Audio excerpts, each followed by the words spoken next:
नमस्कार भाई लोग, कैसे हैं आप लोग। तो आज के इस वीडियो में एक बार फिर से मैं आपका बहुत ही ज़्यादा स्वागत करता हूं आपके ही अपने चैनल टेक्निकल ट्रेडर में। तो आज के इस वीडियो में हम बात करने वाले हैं यस बैंक के बारे में। देखिए, बहुत ही बड़ी खबर निकल कर आ रही है।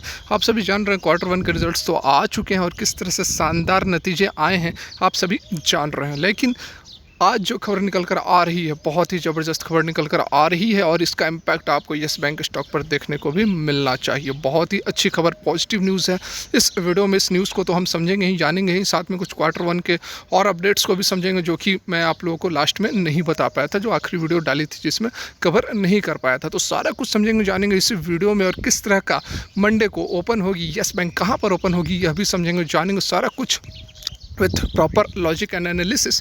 तो रिक्वेस्ट एक ही रहे कि यदि वीडियो आप लोग को अच्छी लगे तो लाइक ज़रूर करें। लेटेस्ट और जेन्युइन इन्फॉर्मेशन पाने के लिए चैनल को भी सब्सक्राइब कर ले, बेल आइकन को भी हिट करें। तो चलिए वीडियो को आगे बढ़ाते हैं।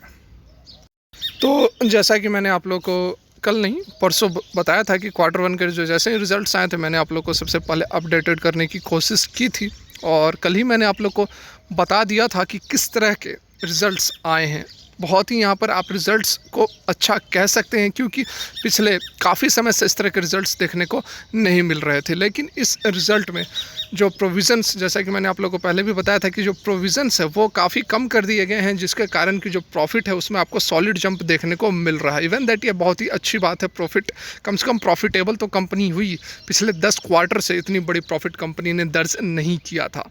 तो यहाँ पर देख सकते हैं, यदि हम प्रोविज़न्स की बात करें, जो यहाँ पर मेन मुद्दा है वह है प्रोविज़न्स। तो आप देख सकते हैं, ये देखिए, ये वाली यहाँ पर, एक मिनट, हाँ ये देखिए प्रोविज़न्स, जो जैसा कि मैंने आप लोगों को बताया था, ये 8 नंबर आप देखें, प्रोविज़न्स जो रखे गए हैं इसमें 64,000, ठीक है, 64,443 लैक्स प्रोविज़न्स रखे गए हैं। और वहीं पिछले में आप देख सकते हैं कि 5,23,959 लैक्स, मतलब कि 5,239 करोड़, ठीक है, लगभग 5.5 सवा 5 करोड़ के आसपास के प्रोविज़न्स रखे गए थे। और इस प्रोविज़न्स इस क्वार्टर में आप देख सकते हैं कि 64 लाख के आसपास जो है प्रोविज़न्स रखे गए हैं।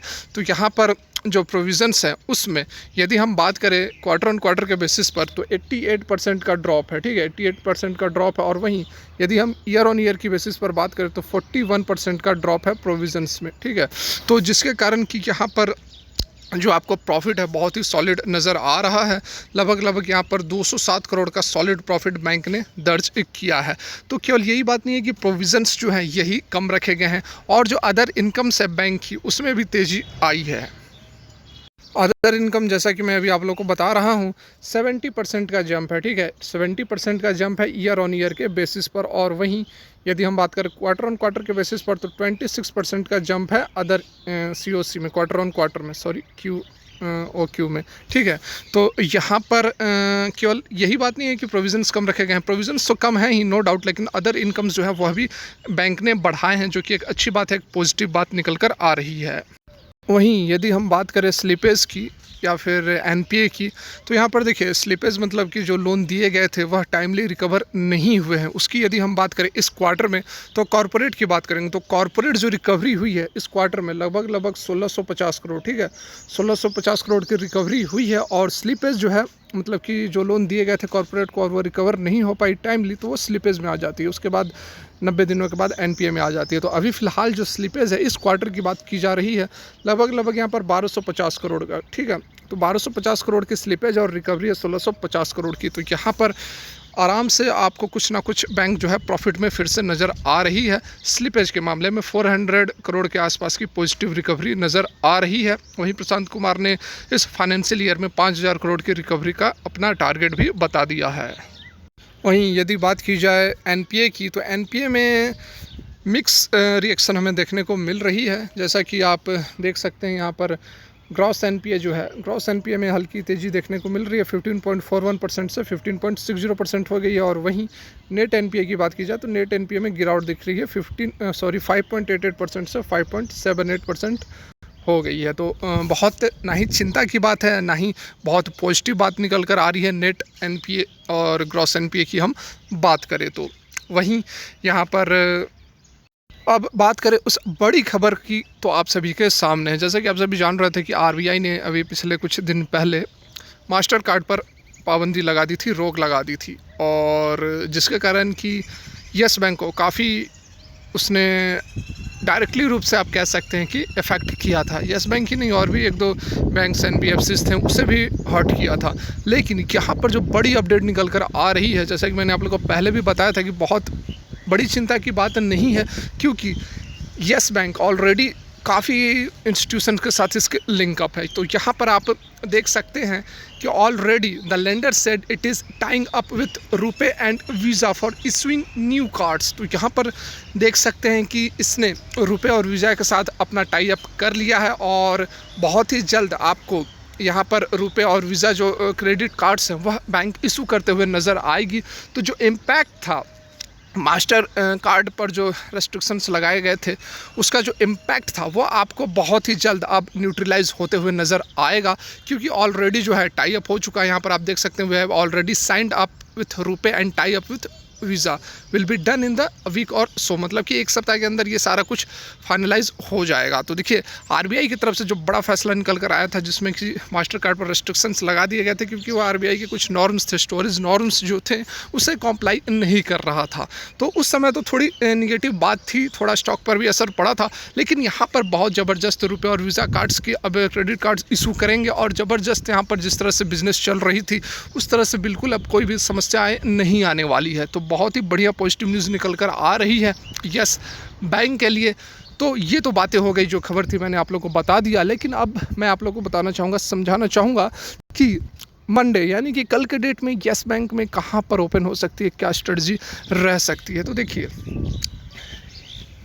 रिज़ल्ट्स अच्छे आए हैं, नो डाउट रिज़ल्ट्स अच्छे आए हैं, लेकिन आपको यह भी समझना होगा कि जैसे मैंने आप लोगों को पहले भी बताया था कि जो प्रोविज़न्स थे उसको यहाँ पर कम किए गए हैं। यदि पिछले क्वार्टर में भी प्रोविज़न्स कम होते तो 3700 करोड़ के आसपास के लॉसेस नज़र नहीं आते। ये बात आप बिल्कुल ध्यान से समझ ले, ठीक है। देखिए कुछ पॉजिटिव साइड है और कुछ निगेटिव साइड भी है। अब ऐसी बातें नहीं है कि मैं आपको केवल यही बताऊँ कि अब तो रोज़ अपर सर्किट लगेंगे, अब तो भूल जाओ, अब तो यहाँ से जो 13 रुपये पर स्टॉक है अब 130 पर या फिर 230 पर ऐसे जाकर रुकेगी, अब तो रुकेगी नहीं। तो ये देखिए हवाई बातें करना, यदि अब मैं आपको केवल अच्छी बातें बताऊं, नहीं ये तो रोज़ अपर सर्किट लगेगी, बहुत ज़बरदस्त रैली रहेगी, कोई रोक नहीं सकता, मल्टी बैगर, करोड़पति, अरबपति, इस तरह की यदि मैं आप लोगों को बातें बताऊं तो आप तो अभी बहुत खुश हो जाओगे। आप अभी वीडियो को लाइक भी करोगे और बहुत अच्छे कमेंट्स भी करोगे। लेकिन यदि इस तरह जैसे मैंने बताया उस तरह का स्टॉक ट्रेड नहीं करता है तो फिर फ़ायदा क्या हुआ। यदि रियलिटी में आप लोगों को समझाने की कोशिश कर रहा हूँ तो आप समझने की कोशिश करें और हिम्मत रखें,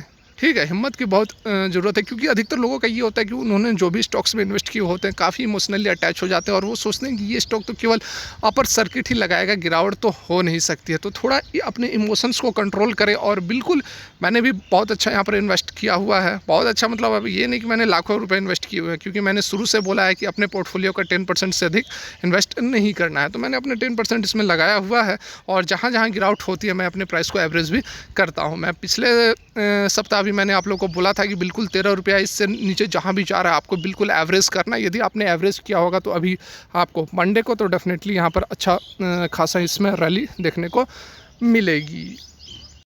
तो यहाँ पर कितनी आपको रैली देखने को मिल सकती है, तो नो डाउट यहाँ पर मंडे को आपको तेज़ी देखने को मिलेगी। लेकिन डाउट यहाँ पर यह है कि ये जो तेज़ी है यह आगे सस्टेन रहेगी या नहीं रहेगी, क्योंकि आप सभी, जैसा कि मैंने आप लोगों को 2 दिनों से आप लोगों को समझाने की कोशिश कर रहा हूँ कि रिजल्ट्स फिगर में तो बहुत बढ़िया है, लेकिन एक चीज़ आप समझ रहे हैं कि प्रोविजंस जो हैं वह कम रखे गए हैं, और अदर इनकम्स भी अच्छे हैं, नो डाउट बहुत ज़्यादा नहीं है लेकिन अच्छे हैं, और इवन दैट इस पीरियड में अच्छे हैं, जबकि कोविड का सेकेंड फेज़ था। हर जगह यहाँ पर डिस्रप्शन हुआ है और हर जगह समस्याओं से जूझना पड़ रहा है। उसके बावजूद यहाँ पर जो बैंक है बढ़िया परफॉर्म करने में कामयाब रही है, तो यह एक पॉजिटिव बात है, यह एक अच्छी बात है। लेकिन उसके बावजूद यहाँ पर बहुत अभी आपको तेज़ी तो रहेगी, लेकिन कितने दिनों तक यह तेज़ी रहेगी इस पर डाउट है, इस पर एक क्वेश्चन मार्क जरूर उठता है। तो यहाँ पर आप थोड़ा अलर्ट भी रहें, क्योंकि लॉन्ग टर्म के लिए तो कोई प्रॉब्लम नहीं है, मैं हमेशा से बोलते आता हूँ कि लॉन्ग टर्म के लिए कोई प्रॉब्लम नहीं है। लेकिन वैसे लोग जो कि बहुत लंबा समय तक वेट नहीं कर सकते हैं, काफ़ी मोटा 10-10 लाख रुपए इसमें इन्वेस्ट किए हुए, 1-1 लाख क्वांटिटीज़ इसमें लिए हुए हैं 17-18 रुपये के आसपास, 20 रुपये के आसपास। तो यहाँ पर जो रैली दिखाएगी, जो आपको जंप देखने को मिलेगा, जहाँ तक भी दिखे अपर सर्किट लगे 17-18 रुपये तक जाए, तो उस लेवल के बाद यदि आप वहाँ पर होल्ड करते हैं और वेट करते हैं कि नहीं अब तो रिजल्ट्स बहुत ही शानदार आए हैं, अब तो ये लगातार 100 पार करेगी ही, तो इसमें डाउट है। मुझे जहाँ तक लगता है, मैं अपना पर्सनल ओपिनियन यहाँ पर बताना चाहता हूँ कि जो रिज़ल्ट्स आए हैं, ठीक रिज़ल्ट्स आए हैं, लेकिन जो तेज़ी रहेगी आपको 1-2 दिन के तेज़ी के बाद फिर से ये जो स्टॉक है आपको कंसोलिडेशन फेज में देखने को मिल सकता है ना। तो फिलहाल के लिए वीडियो यहीं तक अच्छी लगी तो लाइक ज़रूर करें। कोई भी इन्वेस्टमेंट करने से पहले अपने फाइनेंशियल एडवाइजर से भी कंसल्ट कर ले, क्योंकि ये एजुकेशन पर्पस के लिए वीडियो बनाई गई है। वीडियो देखने के लिए बहुत बहुत धन्यवाद। ईश्वर करे आपका दिन मंगलमय हो।